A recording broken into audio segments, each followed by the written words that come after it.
Good morning student, class 9th, subject science. आज हमारा topic है कि क्या पदार्थ अपनी अवस्था को बदल सकता है। जो जल है, जल पदार्थ की तीनों अवस्थाओं में रह सकता है। जल जो है पदार्थ की तीन अवस्थाओं में रह सकता है, जैसे कि ठोस, द्रव, गैस। ठोस जैसे कि बर्फ, द्रव जैसे कि जल, और गैस में जैसे कि जलवाष्प।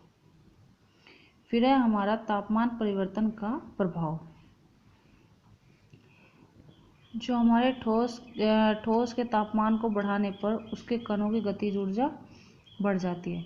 मतलब जब ठोस का तापमान बढ़ाते हैं हम, उसके कणों की जो गतिज ऊर्जा वो बढ़ जाती है।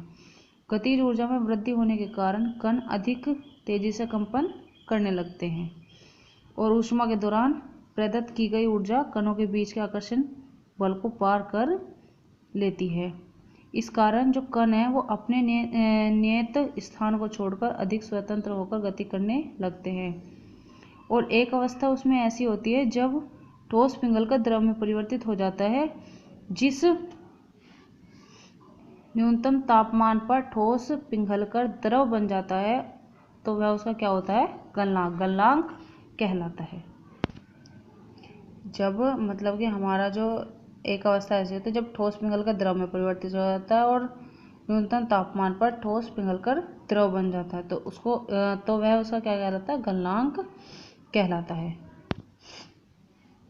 किसी ठोस का गलनांक उसके कणों के बीच के आकर्षण बल के सामर्थ्य को दर्शाता है। मतलब किसी जो ठोस का गलनांक होता है उसके कणों के जो बीच आकर्षण बल होता है उसके सामर्थ्य को दर्शाता है। बर्फ का गलनांक होता है 273.15 केल्विन। बर्फ का जो गलनांक होता है वो 273.15 केल्विन होता है। गलने की प्रक्रिया यानी ठोस से द्रव अवस्था में परिवर्तन को संगलन भी कहते हैं। और जब किसी ठोस के गलने की प्रक्रिया में तापमान समान रहता है, ऐसे में ऊष्मीय ऊर्जा कहाँ जाती है, ये पढ़ेंगे हम। जैसे कि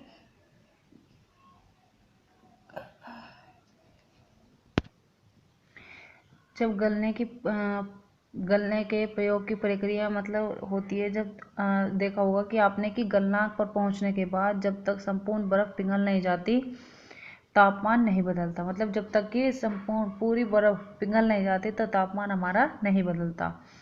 और बीकर को ऊष्मा प्रदान करने के बावजूद भी ऐसा ही होता है। कणों के पारस्परिक आकर्षण बल को क्या करते हैं, वशीभूत करके पदार्थ की अवस्था को बदलने में इस ऊष्मा का प्रयोग होता है। तापमान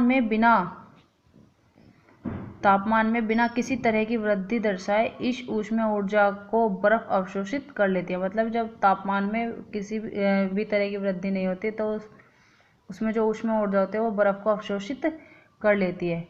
और यह माना जाता है कि यह बीकर में ली गई सामग्री में छुपी रहती है, जिसे क्या कहते हैं, गुप्त ऊष्मा। ये जो यहाँ जो गुप्त का अभिप्राय है वो है छुपी हुई से है। वायुमंडलीय दाब पर 1 किलोग्राम ठोस को उसके गलनांक द्वारा द्रव में बदलने के लिए जितनी ऊष्मीय ऊर्जा की आवश्यकता होती है उसे क्या कहते हैं, संगलन की प्रक्षुब्ध ऊष्मा। उसे क्या कहते हैं हम, संगलन की प्रक्षुब्ध ऊष्मा। अर्थात मतलब 0 डिग्री सेल्सियस या 273 केल्विन पर जल के कणों की जो ऊर्जा होती है वो उसकी तापमान पर बर्फ के कणों की ऊर्जा से अधिक होती है। फिर है जब हम जल में ऊष्मीय ऊर्जा देते हैं तो कण अधिक तेजी से गति करते हैं और एक निश्चित तापमान पर पहुंचकर कणों में इतनी ऊर्जा आ जाती है कि वे क्या करते हैं, परस्पर आकर्षण बल को तोड़कर स्वतंत्र हो जाते हैं। मतलब वो जो आकर्षण बल है, परस्पर आकर्षण बल होता है, उसको तोड़कर स्वतंत्र हो जाते हैं और इस तापमान पर द्रव गैस में बदलना शुरू हो जाता है। और वायुमंडलीय दाब पर वह तापमान जिस पर द्रव उबलने लगता है तो उसे इसका क्या कहते हैं, क्वथनांक कहते हैं। क्वथनांक जो है वो हमारा समष्टि गुण है। द्रव के सभी कणों को इतनी ऊर्जा मिल जाती है कि वे वाष्प में बदल जाते हैं। फिर है क्वांथनांक समष्टि गुण है। द्रव के सभी कणों को इतनी ऊर्जा मिल जाती है कि वे वाष्प में बदल जाते हैं। जल के लिए यह तापमान कितना रहता है? 373 केल्विन, मतलब 0 डिग्री सेल्सियस इक्वल 273 + 100 बराबर 373 केल्विन। फिर है कि गर्म करने पर पदार्थ की जो अवस्थाएं हैं वो बदल जाती हैं। अवस्था जो है, गर्म करने पर पदार्थ की जो अवस्था वो बदल जाती है। गर्म होने पर यह ठोस से द्रव और द्रव से गैस में बन जाते हैं। मतलब जब हम गर्म करते हैं तो ठोस से द्रव हो जाता है, द्रव से गैस। लेकिन कुछ ऐसे पदार्थ हैं जो द्रव अवस्था में परिवर्तित हुए बिना ठोस अवस्था से सीधे गैस में वापस ठोस में बदल जाते हैं। फिर हमारा द्रव अवस्था में परिवर्तित हुए बिना ठोस अवस्था में सीधे गैस में बदलने की प्रक्रिया को ऊर्ध्वपातन कहते हैं। मतलब जब द्रव अवस्था में परिवर्तित हुए बिना, मतलब जब ठोस अवस्था जो होती है वो सीधे गैस में बदल जाती है तो उसे क्या कहते हैं? ऊर्ध्वपातन।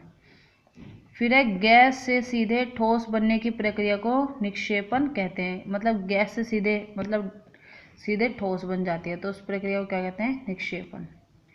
फिर है हमारा दाब परिवर्तन का प्रभाव। दाब पर परिवर्तन का प्रभाव, दाब परिवर्तन का प्रभाव पढ़ेंगे। अब हम पढ़ेंगे दाब के बढ़ने और तापमान घटने से जो गैस है वो गैस द्रव में बदल जाती है। मतलब जब दाब बढ़ता है और तापमान घटने से गैस जो है वो द्रव में बदल जाती है। जो आपने CO2 के बारे में तो सुना होगा, जैसे कि CO2 है, इसे उच्च दाब पर संग्रहित किया जाता है और जब वायुमंडलीय दाब का माप 1 एटमॉस्फेयर हो तो ठोस CO2 द्रव अवस्था में आए बिना सीधे गैस में परिवर्तित हो जाती है।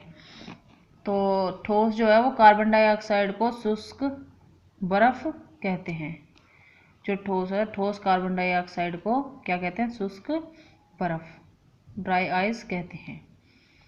तो पदार्थ की अवस्थाएं यानी ठोस, द्रव और गैस दाब और तापमान के द्वारा तय होती है। मतलब जो पदार्थ की अवस्थाएं होते हैं जैसे ठोस, द्रव और गैस है, ये दाब और तापमान के द्वारा तय की जाती हैं। नेक्स्ट पॉइंट है हमारा वाष्पीकरण। इसको हम कल पढ़ेंगे। Thank you.